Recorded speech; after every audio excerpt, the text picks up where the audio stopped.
Voilà, merci beaucoup. Quelle équipe, hein? Vraiment, vraiment, merci beaucoup pour ce dynamisme. On se rend compte qu'on a quand même pas mal de chants qu'on a encore un petit peu à apprendre. Vous avez un petit peu d'avance sur nous. Mais merci, c'était chouette.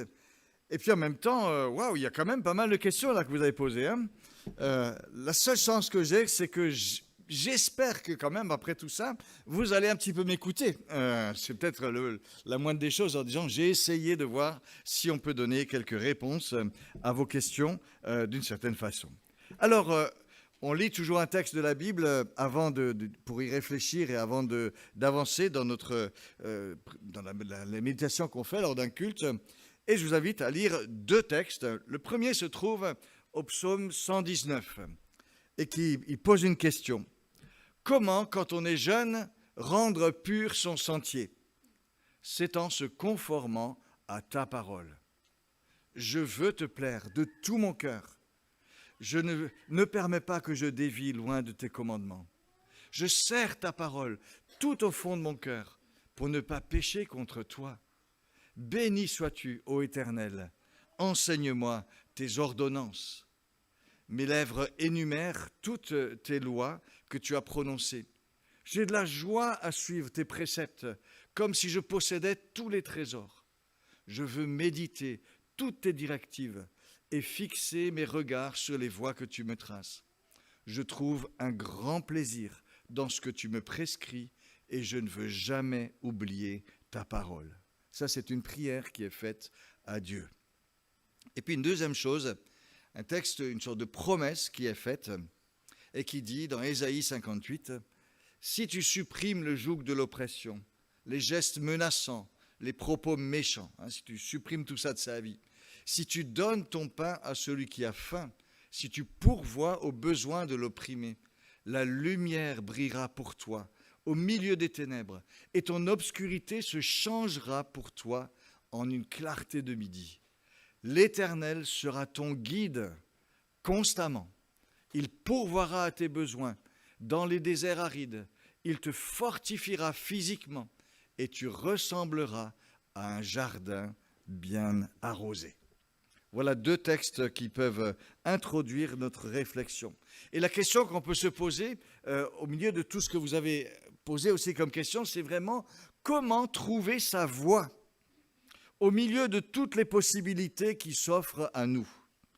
Comment savoir si on est sur le bon chemin pour nous, le chemin que Dieu veut pour notre vie? Ces questions, on se les pose quand on est jeune, quand on a la vie devant soi, mais on n'a jamais fini de se les poser. Toujours et encore, nous sommes appelés à choisir, à prendre de bonnes orientations. Il faut discerner ce qui est bien, ce qui est moins bien, ce qui est carrément mauvais, et cela tout au long de la vie.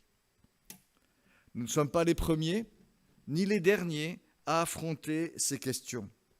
Il y a bien longtemps déjà, nous l'avons lu, on s'interrogeait, comment vraiment, quand on est jeune, rendre pur son sentier? Comment trouver sa voie? Il y a un petit problème de PowerPoint, s'il vous plaît. Voilà, merci. Comment, quand on est jeune, rendre pur son sentier? L'image derrière ce texte est que la vie est comme un chemin à suivre ou à tracer, et qu'il nous faut trouver notre voie au milieu de tout ce qui nous est proposé, au milieu de tout ce qui est possible. Nous habitons une région où l'on sait ce que veut dire devoir trouver son chemin quand on fait une randonnée. On est reconnaissant pour tous les chemins bien balisés qui se trouvent partout dans la montagne et qui permettent de ne pas se perdre. Mais même là, ce n'est pas toujours évident. J'ai appris et j'ai même entendu de bouche directe que lors du dernier week-end autonomie des Flambeaux, certains ou certaines avaient eu un peu de mal à trouver le bon chemin et ont mis presque 3 heures pour arriver à destination, alors que d'autres avaient fait la route en 1 heure à peine. Trouver le bon chemin, ce n'est pas toujours évident, même quand il y a des balises, et les détours se payent parfois un peu cher. Alors, voilà, on veut réfléchir vraiment à cela. comment se pose la question de trouver sa voie quand on est chrétien? Pour beaucoup de gens autour de nous, trouver sa voie, c'est trouver une manière de vivre où on est bien, avoir une vie qui correspond à ce que l'on aime, à notre personnalité. Alors on vous donnera des conseils pratiques. Apprends à te connaître, ose te lancer. Ne remets pas à plus tard ce que tu peux faire aujourd'hui. Mais fondamentalement, trouver sa voie, c'est trouver ce qui me correspond. Un chrétien pense un peu comme cela, mais pas tout à fait quand même seulement comme cela. Parce qu'au départ, dans la vie d'un chrétien, il y a une décision, il y a un choix. On dit à Dieu, Seigneur Jésus, je veux désormais te faire plaisir à toi par ma façon de vivre. Je veux, dans tous les domaines, faire ce que toi tu veux, faire ce que toi tu aimes. Je veux que tu sois le Seigneur de ma vie. On dit parfois qu'on devient chrétien lorsqu'on demande pardon à Dieu pour nos péchés. Et c'est vrai, il faut faire cela. Venir devant Dieu tel qu'on est, reconnaître nos faillites et lui demander pardon, et il nous pardonne, et c'est magnifique. Mais on n'est pas juste chrétien parce qu'on demande pardon. Pour être vraiment chrétien, il faut s'engager à suivre le Seigneur Jésus, à vivre comme lui nous le demande, en étant ouvert à ce que lui voudra pour nous. Jésus veut être notre Sauveur, celui qui nous pardonne, et notre Seigneur, celui qui nous conduit, celui dont nous suivons la trace, dont nous suivons l'exemple. Et l'apôtre Pierre nous dit, Christ vous a laissé un exemple pour que vous suiviez ses traces. C'est pour ça le dessin, il y a ces traces à suivre. Trouver sa voie dans cette optique, ce sera oui, trouver ce qui me correspond, mais dans cette ligne d'une vie qui suit les traces du Seigneur Jésus, qui suit l'exemple et l'enseignement de Jésus. Et cela, c'est une orientation que l'on choisit. Ce n'est pas quelque chose qui nous est imposé par nos parents, par notre éducation, par une personne extérieure. C'est nous qui faisons ce choix. Et c'est nous qui le renouvelons régulièrement. Nous le faisons de tout notre cœur parce que nous aimons Dieu, parce que nous voulons lui faire plaisir. C'est ce que dit avec beaucoup d'élan le psaume que nous avons lu. Je veux te plaire de tout mon cœur. Je serre ta parole dans mon cœur. Enseigne-moi tes ordonnances. J'ai de la joie à suivre tes préceptes. Je trouve un grand plaisir dans ce que tu prescris. Vous voyez comme c'est tellement volontaire, c'est choisi, on le veut. Ça vibre, on le sent. Et cet état d'esprit, c'est bien de le cultiver, de garder cette fraîcheur d'âme, même si ça fait longtemps que l'on vit avec Dieu, qu'on connaît Dieu. Il ne faut pas laisser la vie avec Dieu devenir une habitude, une routine ou une espèce de devoir que l'on traîne. L'amour pour Dieu, la joie de le connaître, de vivre avec lui, voilà ce qui doit tout éclairer, voilà ce qui transforme tout. Et donc un chrétien, quand il considère sa vie, la voit donc d'abord comme une relation. La vie d'un chrétien, c'est d'abord une relation. Bien sûr, il faut faire des choix, il faut agir, réfléchir, peser les choses, parfois se lancer sans trop savoir où ça va aboutir. Mais tout cela s'inscrit dans une relation avec Dieu. Il y a dans la Bible une belle expression pour dire cela. On découvre un homme qui s'appelle Enoch, et toute sa vie est résumée par une phrase. Il a dit « Enoch a marché avec Dieu ». Ils ont été amis. Ils ont fait route ensemble. Et c'est ça ce que Dieu veut pour nous. Qu'on puisse faire route ensemble dans tout ce que l'on vit. Connais Dieu dans toutes tes voies, dit un texte de la Bible, dans tout ce que tu vis. Il veut être notre ami, notre compagnon de route. Qu'est-ce que cela veut dire ? Cela veut dire d'abord qu'on n'est pas seul. On peut parler de tout à Dieu. On peut tout lui confier. Il y a toujours la possibilité de s'ouvrir à lui. La porte de Dieu, elle est toujours ouverte.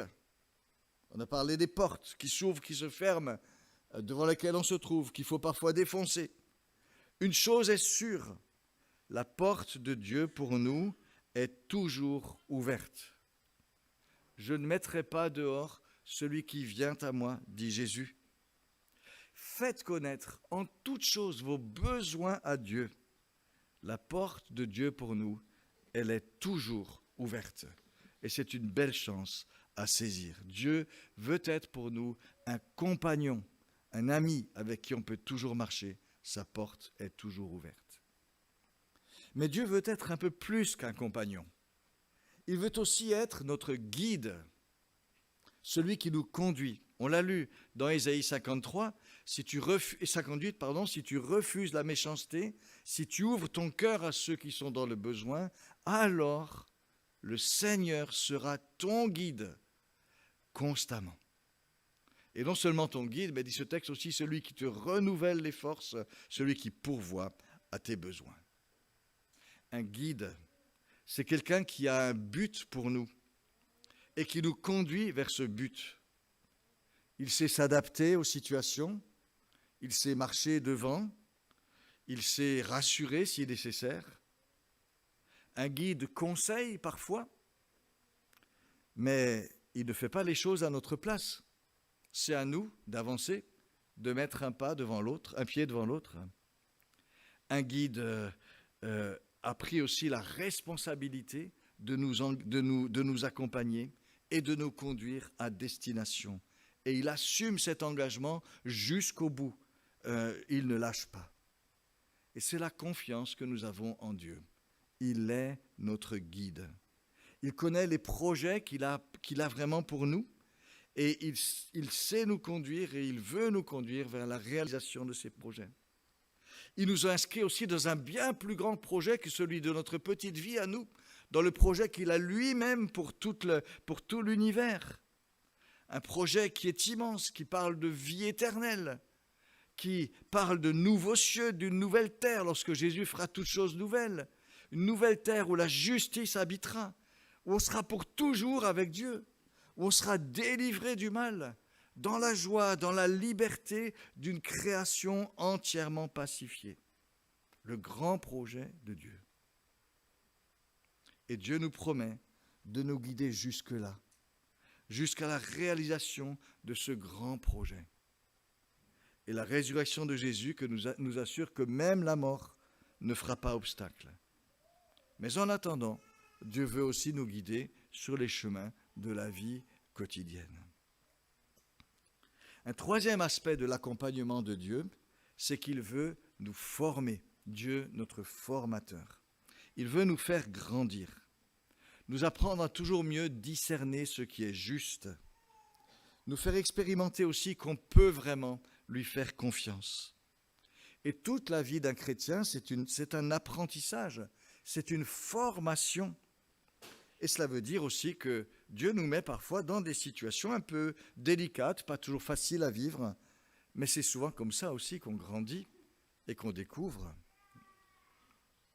Voilà, me semble-t-il, ce qu'on peut dire de ce que Dieu veut faire pour nous, cette relation, Dieu compagnon, Dieu guide, Dieu formateur.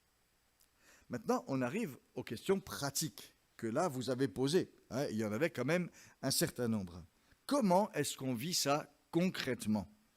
Comment, concrètement, quand on prie, quand on vit avec Dieu, trouver le chemin que Dieu veut pour nous ? Alors, beaucoup de choses passent par la prière. Et vous savez, on a lu ce texte, vous l'avez dit, demandez et l'on vous donnera, cherchez et vous trouverez, frappez et on vous ouvrira. Quand on est chrétien, on a cette belle liberté, je l'ai dit, de pouvoir s'adresser à Dieu, lui dire nos besoins, lui dire nos désirs, lui demander de nous guider, lui demander son aide, ses interventions. Et Jésus nous encourage à avoir cette liberté. Nous n'importunons jamais le Seigneur quand nous venons vers lui pour lui demander. Il aime que nous ayons recours à lui. C'est pour ça que Jésus nous dit cela. Maintenant, comment est-ce que ça se passe ? Demandez, vous donnera, cherchez, vous trouverez, etc. Est-ce qu'on est sur le mode distributeur automatique ? On choisit son produit, On met la pièce et bingo, on a ce qu'on voulait. Demandez et vous recevrez. Bingo. Nous avons dit que la vie avec Dieu est une relation avec quelqu'un qui veut être notre compagnon, notre guide, notre formateur. Et Jésus dit pareil en rappelant que la prière, c'est comme un fils qui s'adresse à son père. Et vous l'avez un peu mimé aussi dans les relations avec les parents. Ce qui signifie liberté pour nous de demander, mais aussi liberté pour lui de choisir ce qu'il veut nous donner. Et Jésus ne dit pas que nous recevrons exactement ce que nous avons demandé. Il a dit « demandez et cela vous sera donné ». Et il vous sera donné. Une manière de dire « Dieu vous donnera ». Mais c'est un don choisi par celui qui donne.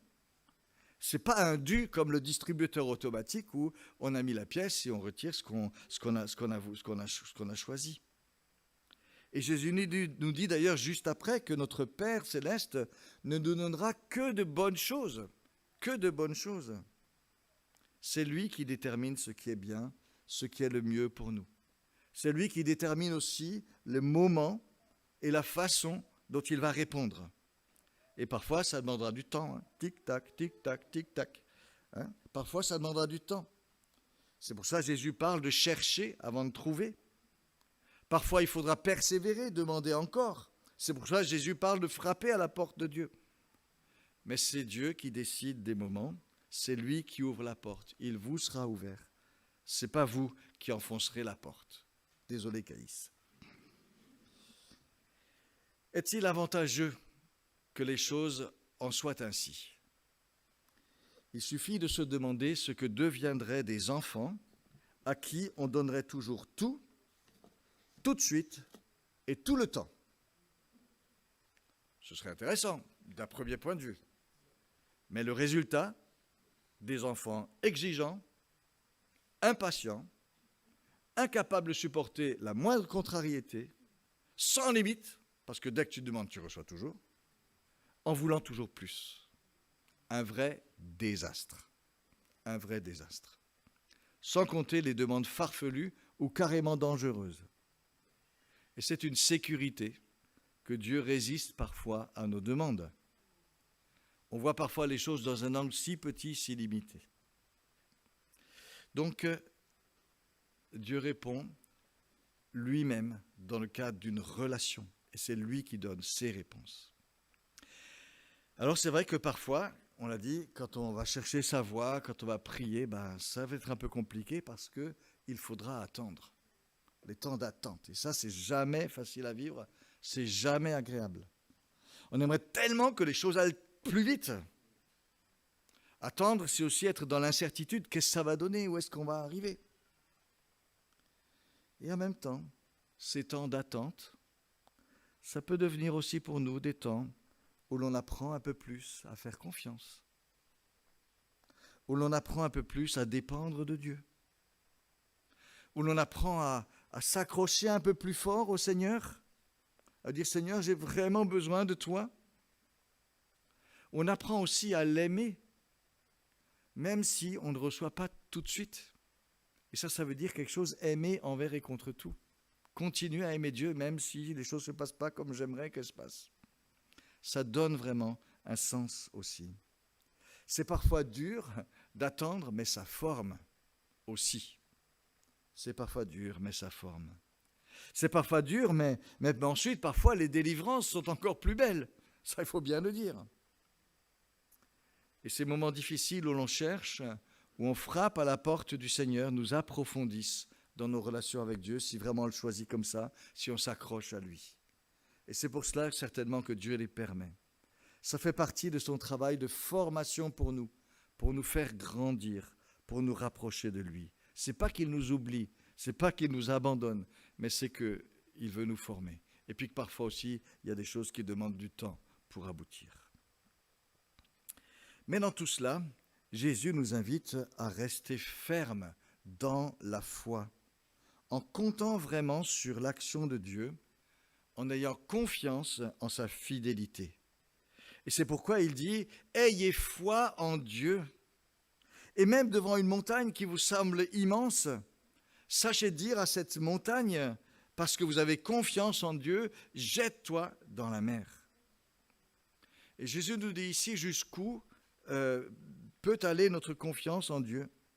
Ne pas nous laisser impressionner par ce qui semble être une montagne infranchissable, mais croire vraiment que Dieu est plus grand que cette montagne et tenir ferme dans cette confiance, devant toutes ces choses qui peuvent parfois tellement nous effrayer dans la vie et sembler insurmontables.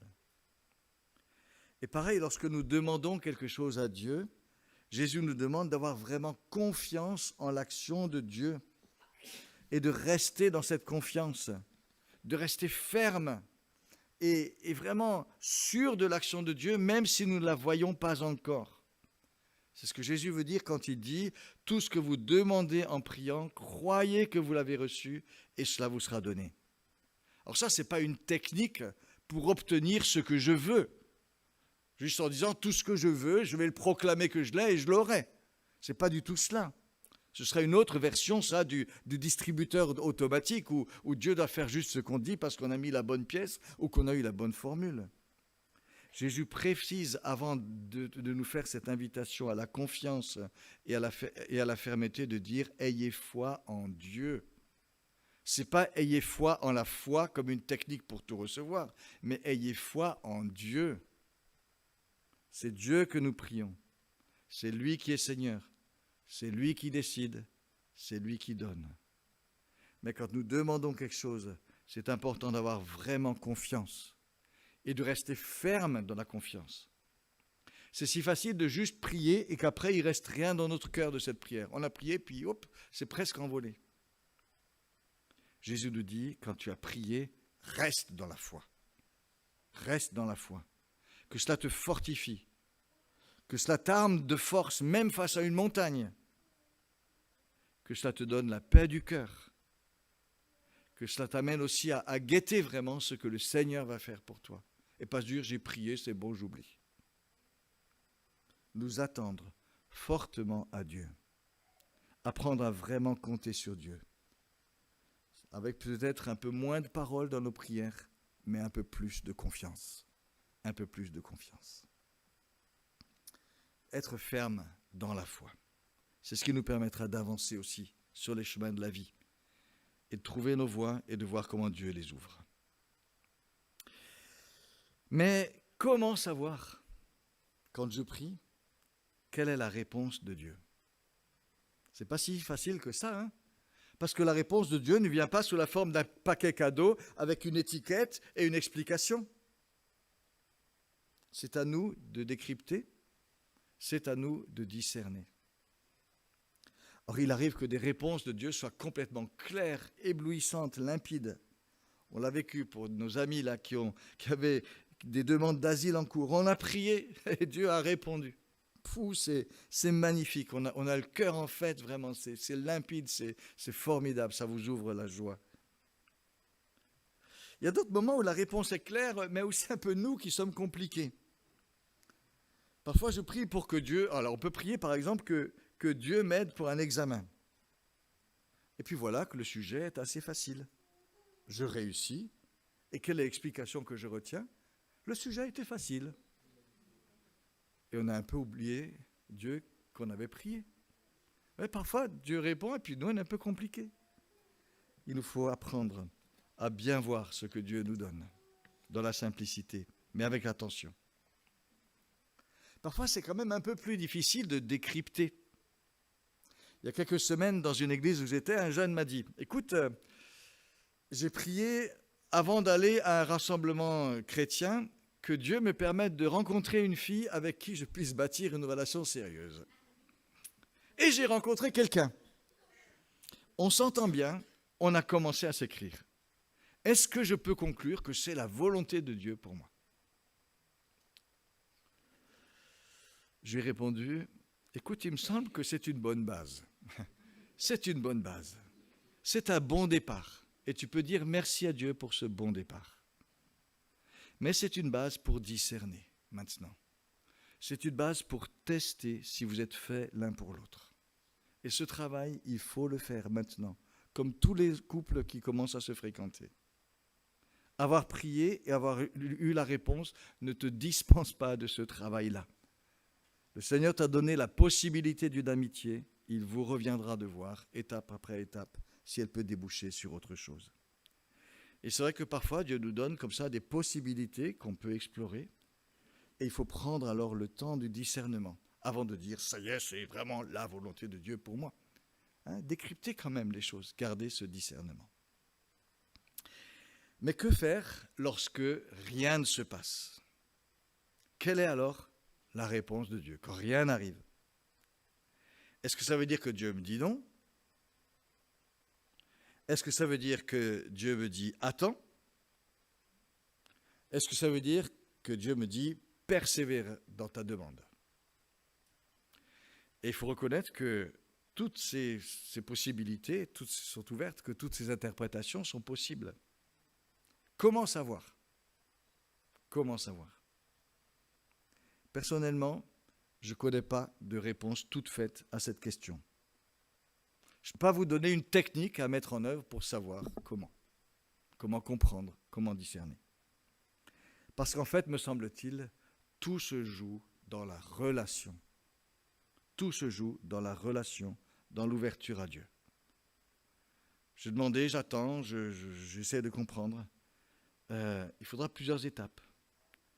Peut-être que devant ma demande, je vais juste me dire, je vais encore aller dans la Bible, dans la parole de Dieu, pour savoir si ce que je demande correspond aux choses que Dieu aime. Examiner un petit peu ces choses-là. Je serai amené peut-être aussi à bien réfléchir dans la prière à quelles sont mes motivations. Seigneur, pourquoi je te demande ça? Et ça fait faire un petit travail sur soi-même. Je vais aussi devoir peut-être m'examiner devant Dieu pour savoir si je suis prêt à ce que Dieu fasse quelque chose de différent que ce que moi je demande. Et parfois, il y a des victoires à gagner juste là-dessus, de dire, Seigneur, je suis prêt que ce soit toi qui prennes ta décision et que ce ne soit pas juste ma demande à moi qui prime.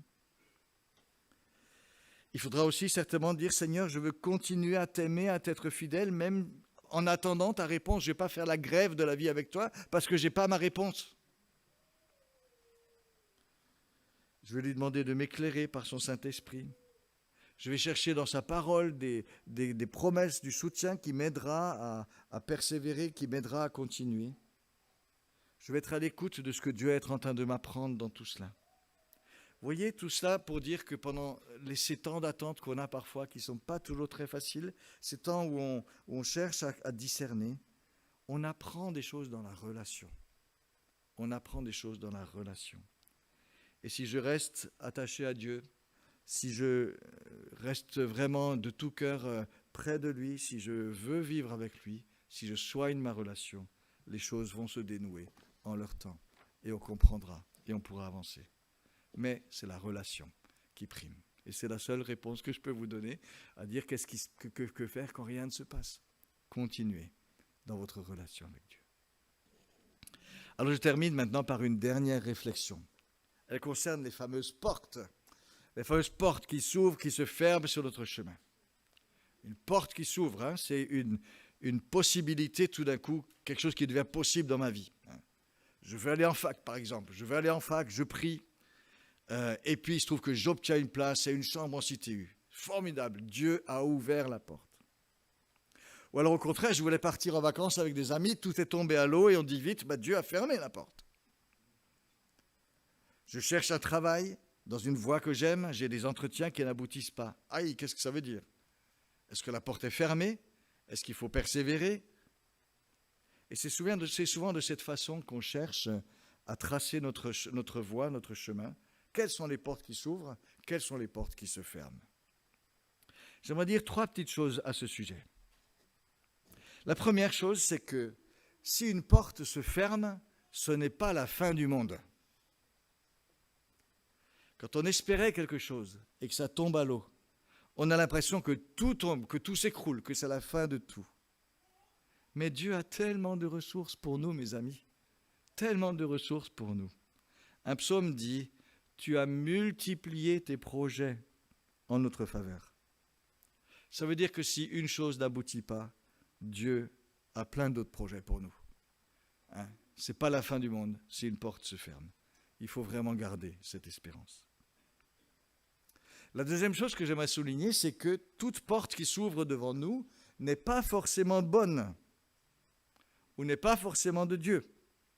Il y a des super propositions, des super occasions très alléchantes, mais qui cachent des gros pièges, des gros dangers.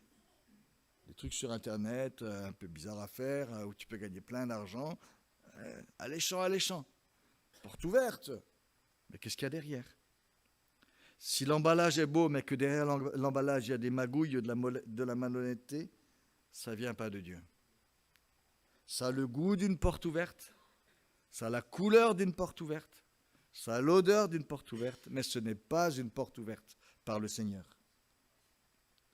D'ailleurs, beaucoup de tentations se présentent à nous comme des portes ouvertes. Regarde cette possibilité qui t'est ouverte. Regarde cette coïncidence, juste maintenant, c'est devant toi. Sauf que cette coïncidence, elle vient du tentateur, elle ne vient pas de Dieu. Il nous faut garder notre vigilance, garder notre discernement. Une porte ouverte n'est pas forcément bonne, n'est pas forcément de Dieu. Et puis, dernier point, nous ne sommes pas appelés à être les jouets des portes ouvertes ou fermées.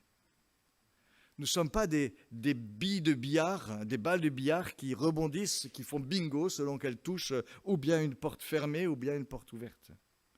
Dieu veut que nous soyons des personnes responsables, qui choisissons notre chemin, qui choisissons nos attitudes, plutôt que de rebondir de porte ouverte en porte fermée. Dieu veut que nous soyons des personnes responsables. Et on trouve ici le psaume qu'on a lu au tout début. Comment, quand on est jeune, rendre pur son sentier? C'est en se conformant à ta parole. Je serre ta parole dans mon cœur pour vivre selon toi, pour choisir cela. J'ai de la joie à suivre tes préceptes, tes commandements. Je veux méditer toutes tes directives de vie. Qu'est-ce qui va nous aider à trouver notre vie? C'est de vraiment recevoir encore et encore la parole de Dieu, ses promesses, ses encouragements, ses instructions, pour choisir au jour le jour et constamment les bonnes attitudes de vie. Régulièrement faire cela, régulièrement prier, régulièrement discerner, régulièrement avancer. Et c'est comme ça qu'on fera nos choix, et c'est comme ça qu'on tracera notre route. Et c'est aussi comme ça qu'on trouvera des beaux et de bons chemins, les chemins de Dieu pour nous. Alors voilà, c'est ce que je nous souhaite en tout cas à tous, chers amis, à vous les jeunes, à nous aussi qui sommes moins jeunes. Il y a tellement de choses à découvrir, tellement de choses à vivre. Dieu veut être notre ami, Dieu veut être notre guide, Dieu veut être notre formateur. On veut découvrir ensemble encore et encore tout cela.